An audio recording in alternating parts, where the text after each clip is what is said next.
بسم الله الرحمن الرحیم. السلام علیکم کتونکو. کاشف عارف یم. دا وخت د پیښور په جی ټي روډ اشنغرۍ په مقام باندې موجود یم. دلته به تاسو لیدلی چې نور کله کم د سیاسي جماعتونو قایدینو لخوا ګرفتاریانې ورکړې شي.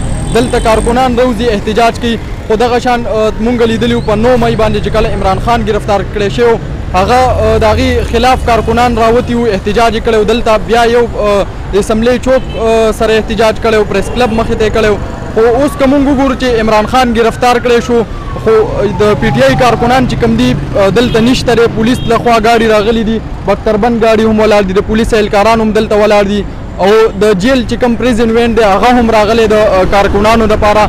دلته به تاسو لیدلی شي. خو د پی ټي آی کارکنان چې کوم دي هغه فلحال تر اوسه چې کوم دی کومه مظاهره نه ده شوې.